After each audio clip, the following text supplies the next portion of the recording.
son las 10:20 de la noche y hoy tengo un muy buen amigo, un invitado especial, colombiano igual que yo, de la ciudad de Cartagena, Colombia, mi gran amigo Fabián Ramos, un católico que quise invitar hoy porque Fabián es una persona que, al menos en mi opinión muy personal, conoce algunos elementos fundamentales de la fe católica. Me ha ayudado mucho a entender algunos puntos, así que creo que es un invitado de lujo, en mi opinión.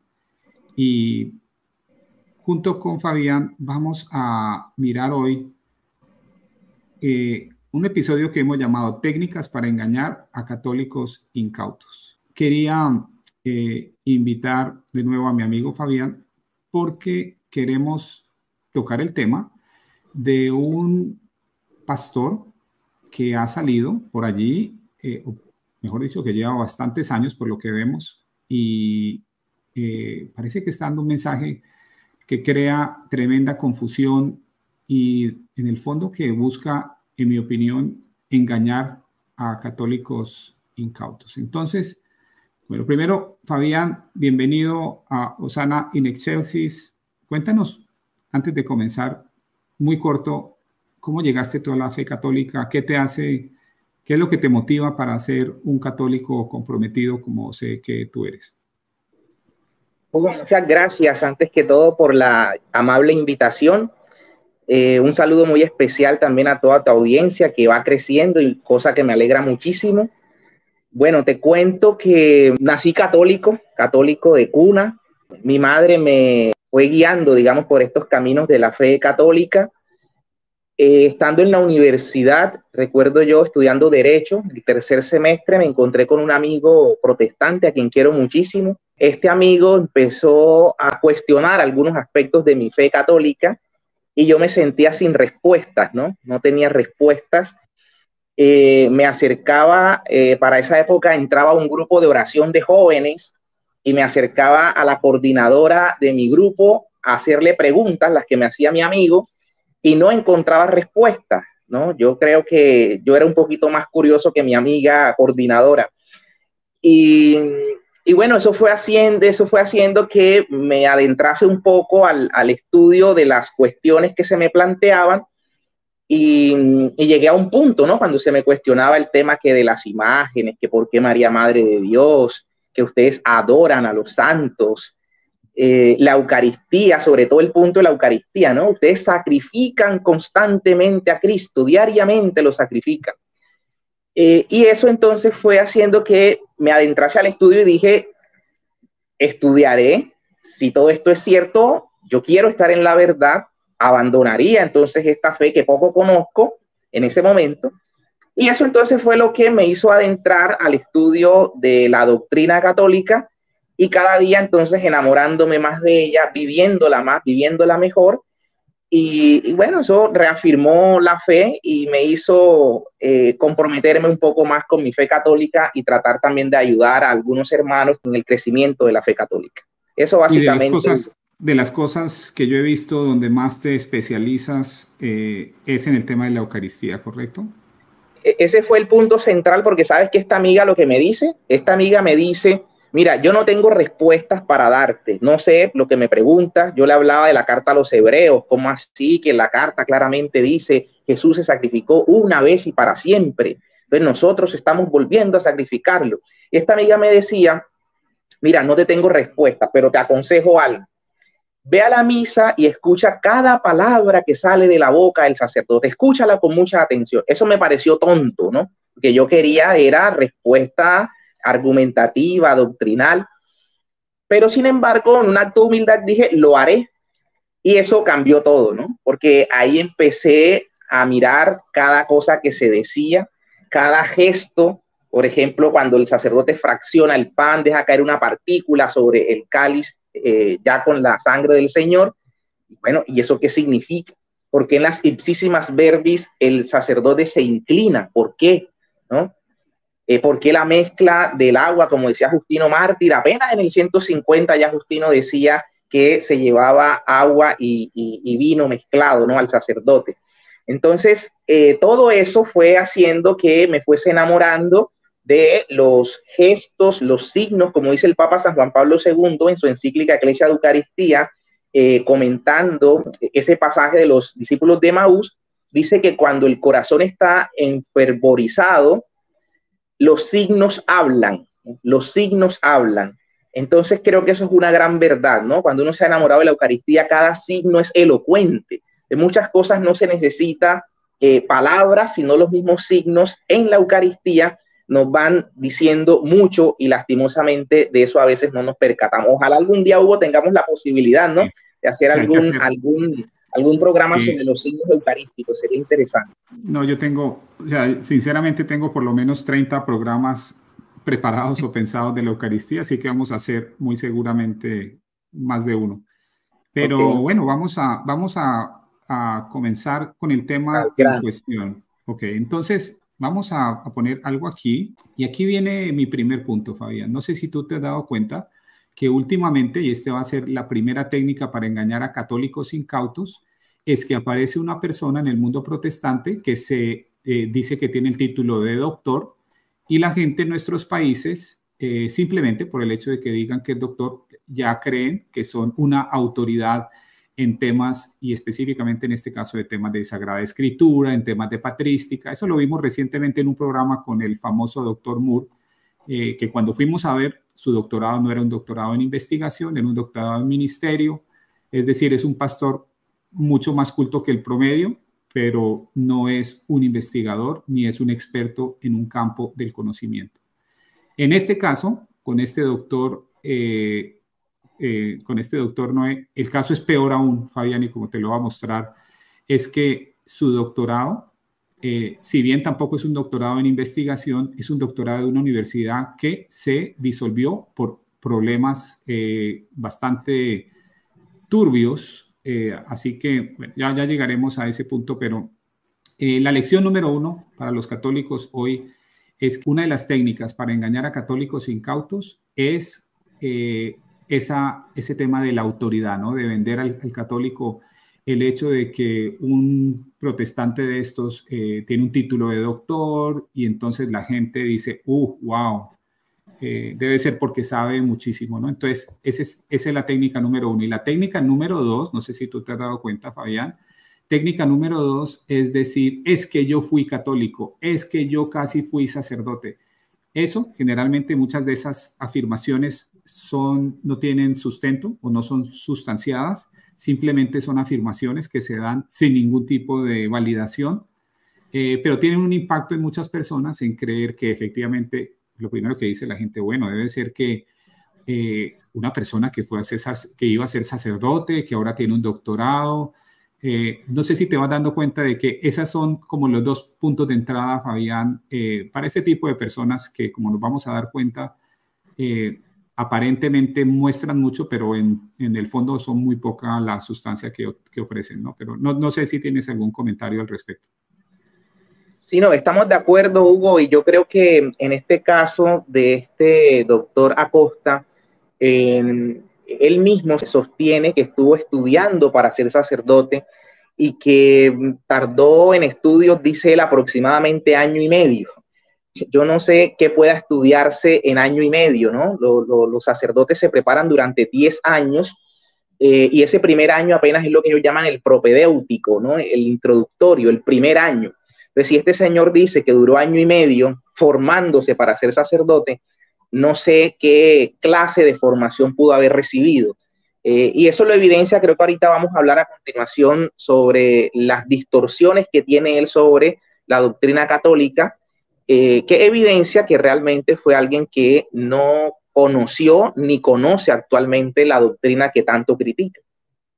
Exactamente. Entonces, hasta ahorita llevamos 2 técnicas para engañar a los católicos incautos. La primera es llegar con un título de autoridad, decir que son doctores, a pesar de que sus doctorados realmente son doctorados de segundo o de tercer nivel. El segundo punto es decir que fueron católicos, que entendían perfectamente, van a decir, no, es que yo estudié para sacerdote, y eso pues obviamente les da un aura de credibilidad adicional. Pero el tercer punto, y yo quiero que, vamos a ver si en algunos de los extractos que vamos a poner hoy, él va a hablar del evangelio, el evangelio bíblico, él va a presuponer, ojo con esto, ustedes como católicos tienen que ser muy cuidadosos, cuando una persona de estas que está entrenada en indoctrinar personas para su calvinismo, para su protestantismo, esa persona, para darle autoridad y para darle credibilidad al cuento que están echando, ellos van a asumir y van a hablar como si el evangelio es el que ellos tienen. En eso hay que ser muy, muy, muy, muy cuidadosos porque eso les da un aire de credibilidad que no se lo merecen, como ahorita vamos a hablar de eso. Pero esa es otra de las técnicas que yo veo, ¿no? Ahora bien, vamos a ver quién es el Señor. En una presentación que él hace, dice, doctor Noé Acosta, doctor en educación religiosa. Ojo con esto, ¿no? Él no es doctor en patrística, es educación religiosa. Miembro del equipo de la iglesia, el pastor R.C. Sproul, director de Gospel Through Colombia. Básicamente, aquí ya nos podemos dar cuenta de que sus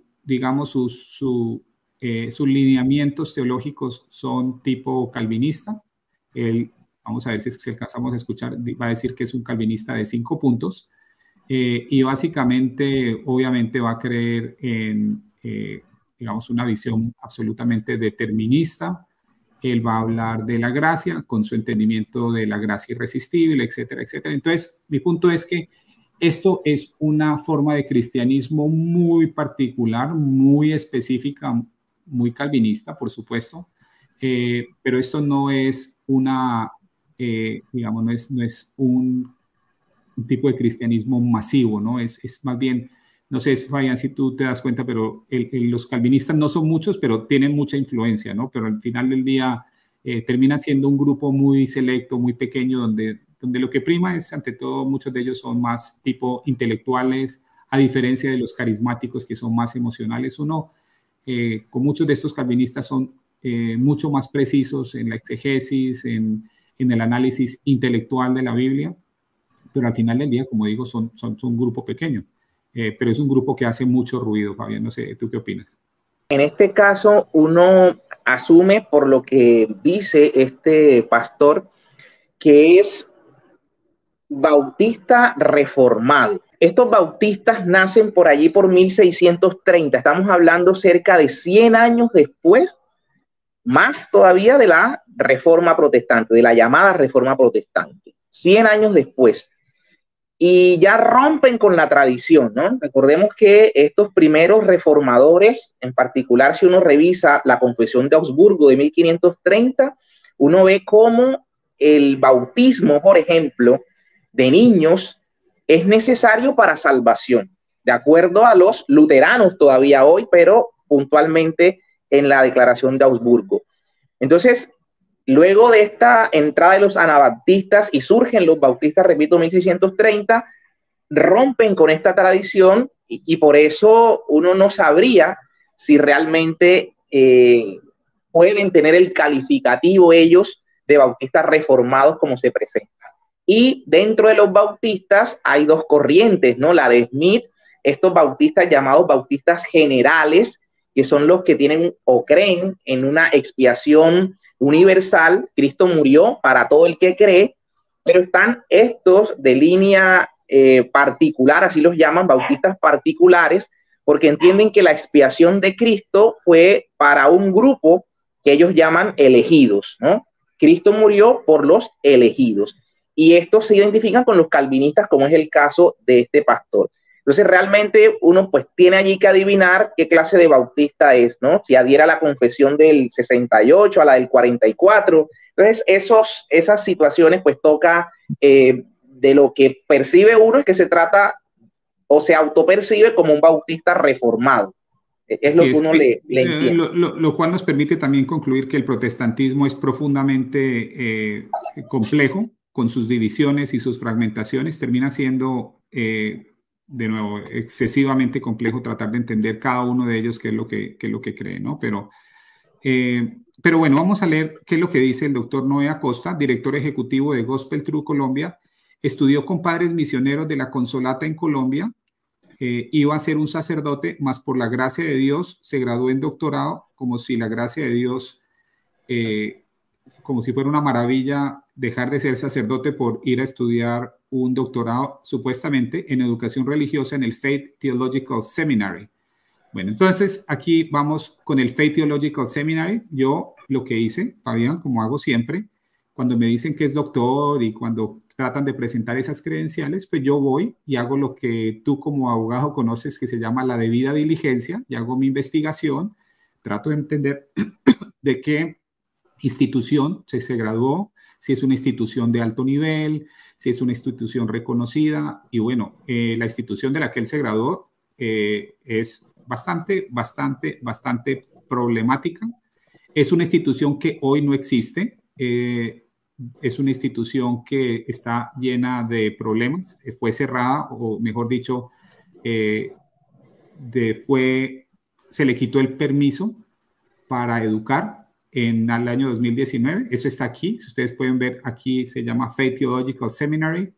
Fue movido a la ciudad de Scottsdale, si no estoy mal. Pero básicamente aquí ellos cuentan la historia de que perdieron su acreditación y que la están tratando de recuperar, que la recuperaron y entonces que cerraron temporalmente. Yo lo que quiero que vean es que esto no es una universidad de la que él se gradúa, una universidad que la cierran por irregularidades de todo tipo.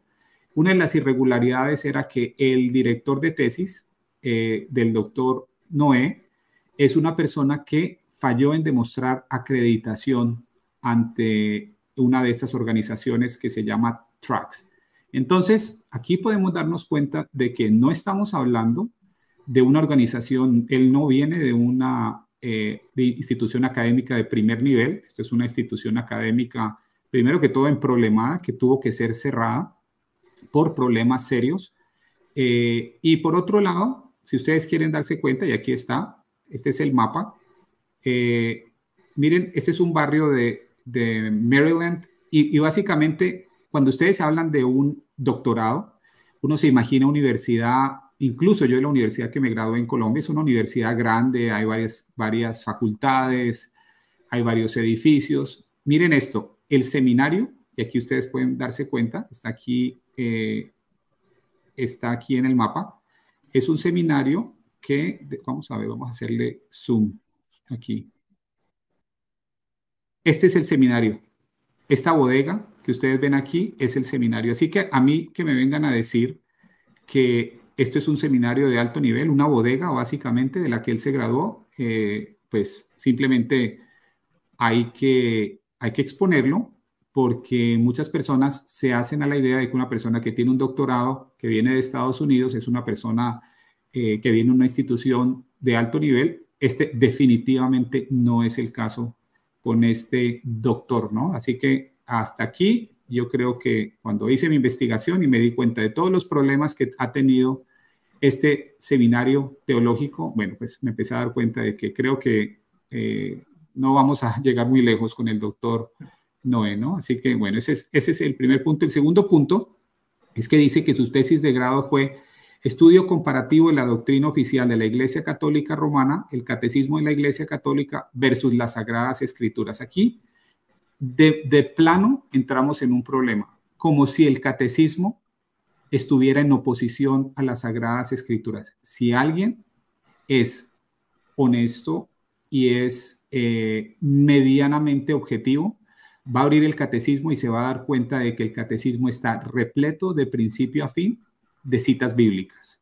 Entonces, que a mí me vengan a decir que está en oposición a las Sagradas Escrituras, pues ya de antemano comenzamos bastante mal, ¿no? Porque de hecho el catecismo cita las Sagradas Escrituras. Donde va a estar en conflicto es con la interpretación que tiene el señor Noé Acosta.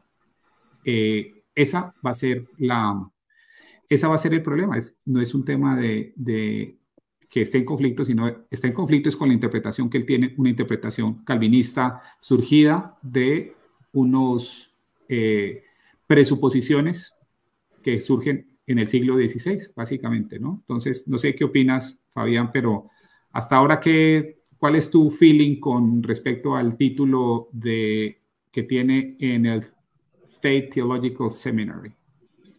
Sí, Hugo, con relación a ese punto, yo en lo personal, y recuerda para que tu audiencia también lo sepa, ¿no? Que hace aproximadamente 30 minutos antes de empezar, conversábamos y me pedías que si podía entrar al en vivo y con gusto acepté, pero hay cosas que yo en lo personal no he revisado, no he revisado. Entonces, no, viendo lo que cuentas, evidencio que has hecho un estudio juicioso, has revisado con debida diligencia el tema y por supuesto que se denotan inconsistencias en lo que plantea. Igual he notado algunas inconsistencias por lo que él expone, ¿no? De que logré ver algo en un video donde él habla que dura, como lo decía hace un rato, 1 año y medio estudiando, porque iba luego a ordenarse en Roma. En Fabián, una dice... ¿por qué no, y por qué no vamos directamente a ese fragmento? Porque creo que es un fragmento esencial. En el seminario, durante mi tiempo en el seminario, nunca leímos la Biblia. Fabián, dime la verdad. ¿Un seminarista católico, tú crees que nunca lee la Biblia? A ver, voy a decirte algo, ¿no? Si a mí me preguntan la gente de los 14 primeros siglos, antes de la invención de la imprenta, la razón por la que hoy tenemos, y ellos creen en sola escritura, es porque la imprenta, que fue inventada por Gutenberg, básicamente facilitó la producción en serie de libros a un precio asequible, ¿ok? Entonces, ¿por qué no había sola escritura antes de la imprenta? Porque un libro, una Biblia, podría costar el equivalente de hoy a $14,000, $16,000 por el tiempo que implicaba hacer digamos, la elaboración, ¿no? Entonces, ¿cómo se daba el evangelio? Se daba principalmente a través de las lecturas en la misa. Así es que la gente absorbía la palabra de Dios porque la gente no tenía cómo comprar una Biblia, a menos que fuera enormemente rico, ¿no? Pero esa aseveración de que no se ha leído el evangelio, yo pienso que primero que todo, si son seminaristas y asisten diariamente a misa, Fabián, explícanos un poquito para las personas, quizás algún protestante que haya, ¿cuáles son las lecturas que se hacen en la misa? Bueno, es buena pregunta, Hugo. A ver, en la misa depende si es un día ferial o si es un día de solemnidad. ¿Okay? Cuando hablo de día ferial, son los días en los que nosotros asistimos a misa, generalmente de lunes a sábados. Días de feria, de lunes a sábado, como quien dice, los días ordinarios. Esos días hay una primera lectura que generalmente se toma del Antiguo Testamento, digo generalmente. Ahorita en Pascua, por ejemplo, estamos tomando del Nuevo Testamento la primera lectura de Hechos de los Apóstoles. Terminada la primera lectura, vendría un salmo con el que la asamblea responde a esa palabra que ha escuchado. Finalmente, la asamblea, una vez termina este salmo, se pone en pie para aclamar la palabra de Dios con el aleluya, que es el evangelio que a continuación lee el sacerdote. Esos son los días feriados, ¿no? Los días de feria. Las solemnidades cuentan con una primera lectura, un salmo de respuesta, una segunda lectura y el evangelio. ¿Okay? Y el evangelio. Ese digamos que es el orden general que se tiene. Las solemnidades y los domingos, por supuesto, domingos y solemnidades tiene este esquema. No sé si más adelante te podría contar, Hugo, y a tu audiencia, cómo es la selección de estas lecturas, lo que se conoce como la ordenación de las lecturas de la misa. Entonces tú me cuentas si... Exacto, tengámoslo allí porque él aquí va a hacer unas aseveraciones que al menos en mi opinión son muy difíciles de creer. Que estuvo en un seminario y por 1 año y medio nunca abrieron la Biblia. Bueno, yo creo que aquí... Ninguno de mis compañeros que yo sepa tenía Biblia. Había una Biblia en la biblioteca, pero era extraordinariamente grande, solamente para hojearla. Durante los servicios, los de oración y las misas, siempre se leían porciones de la Biblia, pero no la Biblia completa. a ver, ¿a quién se le ocurre leer la Biblia completa en una misa? No sé si el Señor, ¿qué es lo que está tratando de decir? Por supuesto que en una misa no se va a leer la Biblia completa, pero el hecho de que se lean, y ahorita Fabián va a profundizar un poquito en cómo es ese ciclo de lecturas, vamos a darnos cuenta y vamos a hacer una comparación importante en la forma como ellos leen y creen que uno absorbe la palabra versus la forma en que la iglesia tradicionalmente lo ha enseñado. Pero sigamos adelante. Se leían, y todavía hoy el programa de predicación de del catolicismo romano sigue unos estándares donde cada domingo se lee una porción de la Biblia, pero normalmente desconectados. Un segundito, por favor, por favor. Vamos despacito. Yo les voy a pasarle la palabra a Fabián, pero primero que todo, una de las cosas que a mí me hizo católico, porque yo antes de ser católico me estaban tratando de convencer unos calvinistas de volverme calvinista. Una de las cosas que a mí me hizo católico es el ciclo de lecturas que yo empecé a absorber en las misas. La tipología, la conexión que hay, el detalle increíble y el cuidado que ha tenido la iglesia en cada una de las lecturas que se hace durante la misa, en mi opinión es maravilloso. Yo disfruto la misa, trato de ir todos los días y para mí de las cosas que más disfruto es esa lectura, el Antiguo Testamento, el Salmo y el Nuevo Testamento y la conexión que la iglesia hace entre los tres. Entonces, que a mí me venga a decir eso que él está afirmando, me parece que no hay ninguna conexión. No hay una conexión porque él, no sé si se está haciendo el ignorante o realmente nunca entendió, pero me parece que es hasta ofensivo esa afirmación. Pero Fabián, cuéntanos un poquito, ¿tú qué opinas de eso? Y muéstranos dónde está, cómo la iglesia organiza esas lecturas, porque sé que la iglesia en eso pone un tremendo cuidado. Sí, Hugo. Esto, cualquier católico le invito a adentrarse a lo que se llama la ordenación de las lecturas de la misa.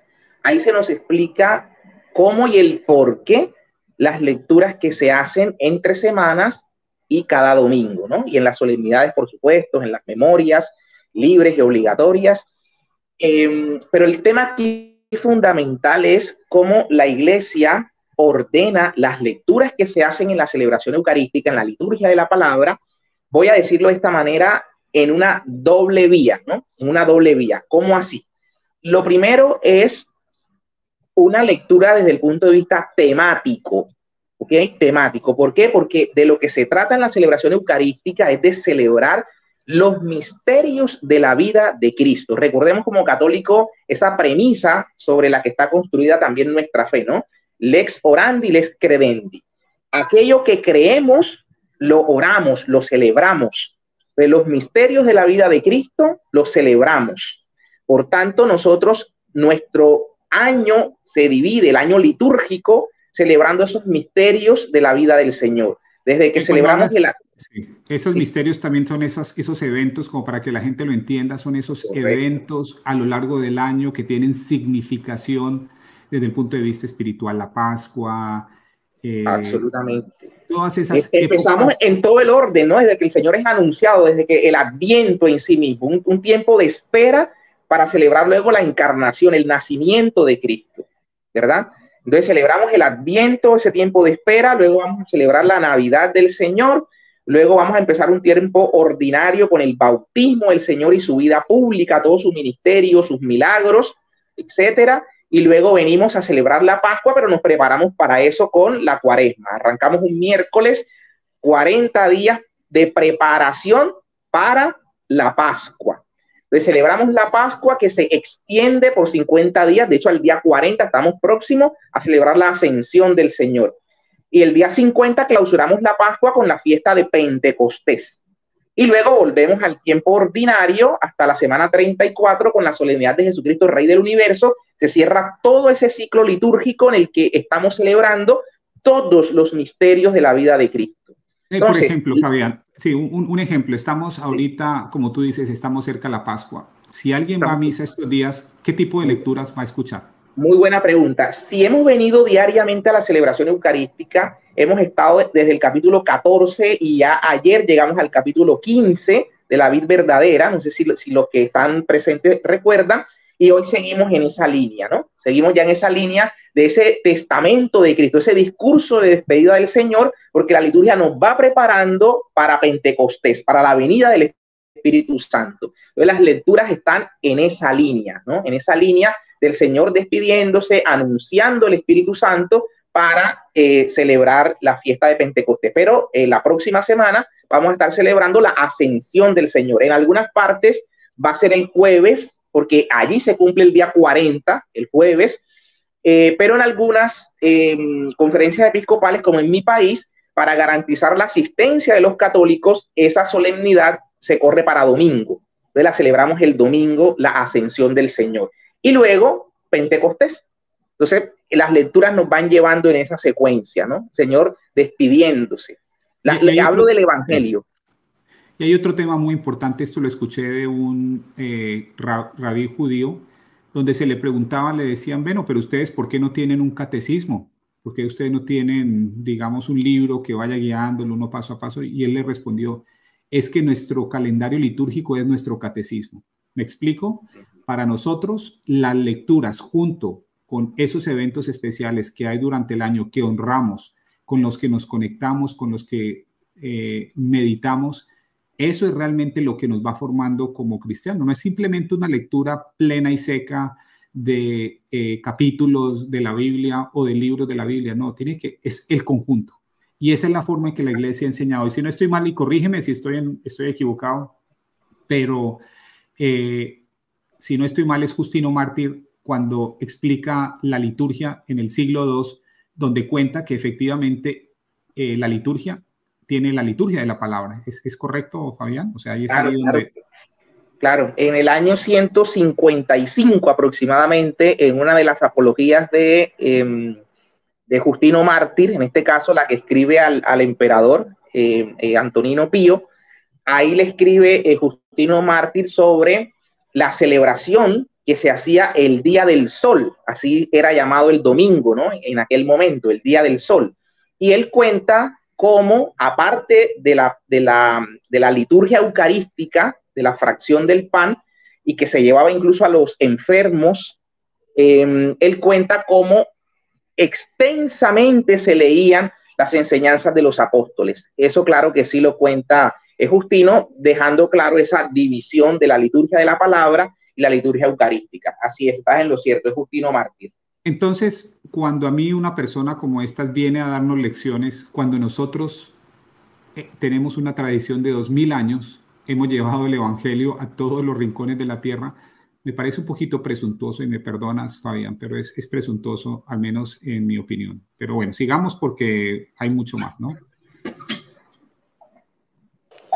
No hay secuencia. Como nos acabamos de dar cuenta, después de la... No hay secuencia. Es absolutamente falso e ignorante, mucho más viniendo de alguien que supuestamente estuvo 1 año y medio en un seminario. Me parece que o no estuvo, o si estuvo, parece que se la pasó haciendo otra cosa, ¿no? No hay predicación expositiva. Oí decir que ustedes van a tener un profesor de predicación expositiva, ¿no? La predicación expositiva es, digamos, casi que a ver, vamos a hacer aquí una pequeña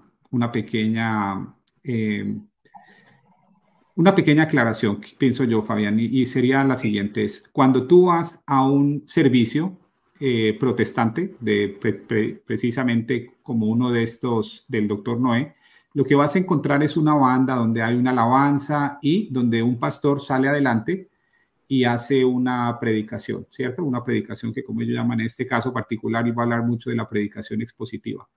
A mí lo que me llama la atención de esto es que Francis Chan, un protestante muy reconocido, y lo podemos poner en otro programa, Francis Chan sale y públicamente, él es muy famoso aquí en Estados Unidos, y dice, mire, esa idea de tener un pastor que salga a predicar durante toda la reunión es una idea que surge en el siglo XVI. este mismo protestante dice, en los primeros siglos, el centro del culto era la Eucaristía. Eso, viniendo de un protestante, dice bastante. Entonces, que a mí me vengan con este cuento es, no sé, ahorita voy a entrar en el tema de la predicación expositiva, pero Fabián, de antemano, como para preparar la audiencia, ¿hay o no hay predicación expositiva en el ciclo de lecturas católico? Claro que lo hay, y antes hubo, complemento la expresión exacta de Francis Chan, que jamás se me olvida, porque él decía que habían cambiado el centro del culto, que era la Eucaristía, y él usa las palabras, por un hombre que habla desde un púlpito, dice Francis Chan, ¿cierto? Y toda la verdad, ¿no? Cristo ha salido del centro en los cultos protestantes para poner en el centro a un hombre que desde un púlpito habla. Esas son palabras exactas de Francis Chan. Tienes toda la razón. Pero no solo exactas, sino que yo añadiría que demoledoras. Son realmente demoledoras. De nuevo, viniendo de quién vienen, ¿no? El mejor del mundo.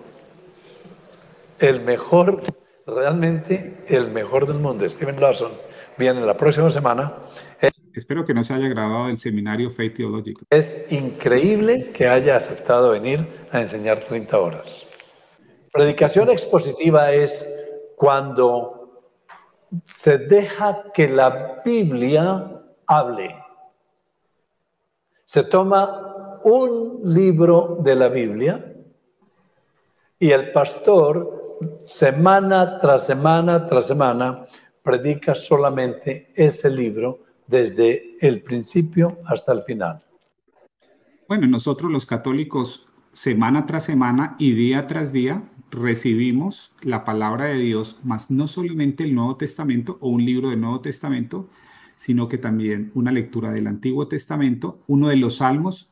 O sea, para mí, Fabián, y este sí es una preferencia muy particular, una de las cosas que yo amo, realmente amo de la misa, de la Eucaristía, de la celebración eucarística católica, es la lectura de los salmos. Para mí es el alma, o sea, es el corazón de las lecturas, es la devoción, el amor, el tema de la alianza está allí, todas esas lecturas de los salmos son fascinantes. Entonces, aquí está comparando su forma, como bien decía Fabián, el poner al predicador en el centro, mientras que en la misa católica el centro es la Eucaristía, más sin embargo, eso no quiere decir que no hagamos lecturas. Se hacen 3 lecturas y hay conexiones. Particularmente a mí me gustan las conexiones tipológicas que hay entre algunas de esas lecturas donde uno ve la conexión claramente. Pero como Fabián decía, hay que enfatizar el hecho de que son unas lecturas muy, muy bien escogidas y muy bien elaboradas. Ahora, si ustedes me preguntan que los católicos, muchos católicos no le ponen la debida atención o que no sacan el máximo provecho, sí, yo creo que esa crítica es una crítica que hay que aceptar, pero no quiere decir que como la iglesia lo haga, lo haga de forma incorrecta. Fabián, ¿tú qué opinas? Sí, Hugo, mira, quiero probar esto de la predicación expositiva que llama acá el pastor, que él dice que en la iglesia no hay secuencia, ¿no? Y permíteme, tengo aquí un texto donde están las lecturas y simplemente voy a citarte 2 o 3 para que veamos que no es falso lo que estoy planteando. A ver. Mira, voy a tomar aquí, por ejemplo, domingo 14 del tiempo ordinario. Estamos leyendo el Evangelio de Marcos 6, del 1 al 6. El Evangelio, estoy solamente en el Evangelio, ¿no? Marcos 6, del 1 al 6. Esto es ciclo B, que es el Evangelio de San Marcos. Pasamos al domingo siguiente, Marcos 6, del 7 al 13. Recuerda, Marcos 6, del 1 al 6. Lo dejamos en el versículo 6. Domingo siguiente, o sea, el domingo 15, Marcos 6, del 7 al 13. Y así continúa, ¿no? Domingo 16, Marcos 6, del 30 al 34. Y aquí pasa algo maravilloso de la iglesia. En este punto, ese Marcos 6, lo que vendría ahora sería la multiplicación de los panes narrada por Marcos. ¿Sabes qué hace la iglesia para enfatizar? Tenemos 3 ciclos, mete el capítulo 6 de Juan aquí para seguir la dinámica en la que viene, ¿no? Para hacer el énfasis en lo que dejó Marcos, mete durante 6 domingos la secuencia de Juan 6 expositivamente. Todo Juan 6 explicado en los siguientes domingos. Juan 6 del 1 al 15. Juan 6 del 1 al 15. Juan 6 del 24 al 35. Juan 6 del 41 al 52. Así sigue, ¿no? Y lo que tú dices de la tipología, ¿no? De Primera de Reyes 19, 4, 8 en la primera, antes te había contado el Éxodo, el maná, te va contando lo de Elías que caminó 40 días, todo para eso con el pan. Eso es lo que hace maravilloso cuando uno entiende estos misterios, uno empieza a darse cuenta de que esa conexión, de que realmente la Eucaristía es el maná de la nueva alianza, el maná del Mesías. Entonces, todas esas conexiones, cuando ustedes entienden, ponen atención y empiezan a crecer teológicamente, ustedes van a darse cuenta de esas conexiones y de verdad que la misa se va a volver algo maravilloso. O sea, una experiencia única, el cielo en la tierra, en mi opinión. Así es. Y continúa Juan 6 del 60 al 69 y vuelve a tomar a Marcos. Y fíjate, lo dejó en Marcos 6. Enfatizó el tema de la multiplicación de los panes con Juan 6. Lo enfatiza. Y retoma lo que viene haciendo de Marcos 6 y ahora vuelve a Marcos 7 desde el 1 hasta el 23. Y así continúa. Marcos 7 nuevamente, ahora hasta el 37. Marcos 8 ya hasta el 35. Marcos 9 hasta el 48. Marcos 10 del 2 al 16. Y no es expositivo, no es secuencial, Hugo, pregunto.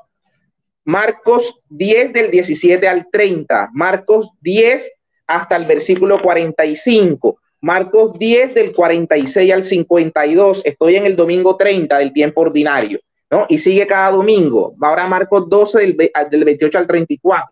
Y toda la secuencia, Lo que está tratando de hacer Fabián es simplemente tratar de mostrar falta de estructura donde hay estructura.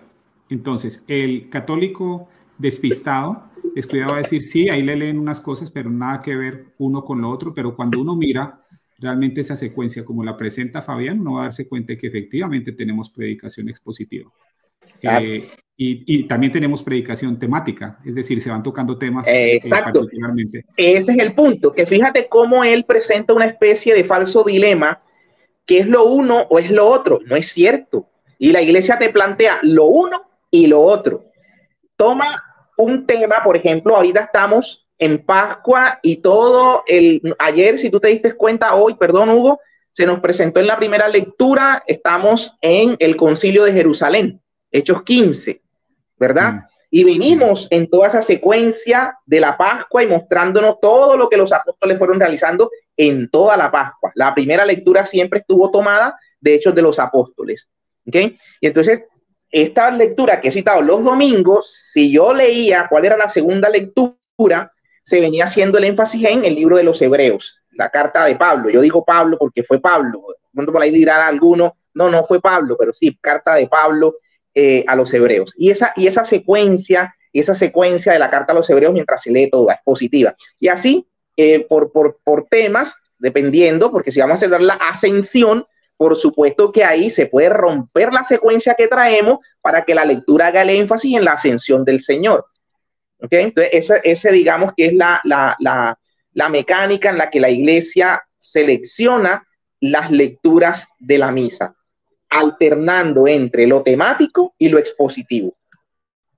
Es correcto, ¿no? Yo creo que hay un orden del cual a mí yo creo que la razón por la que traje a Fabián es para que ustedes católicos aprendan a ver toda esa riqueza que tenemos, para que cuando vengan y una persona haga aseveraciones como las que hace este pastor, nosotros seamos capaces por lo menos de saber realmente dónde estamos parados. Y ojalá pudiéramos tener los elementos para mostrarle a un pastor de estos que efectivamente está diciendo algo falso. Ahora, vamos a pasar, el problema es este, Fabián, cuando uno mira estos videos, o sea, dice tantas cosas que son falsas, que hay veces no sé ni por dónde empezar, ¿no? Bueno, vamos a tocar otro video. Déjame, Hugo, espérate un segundito, escúchame.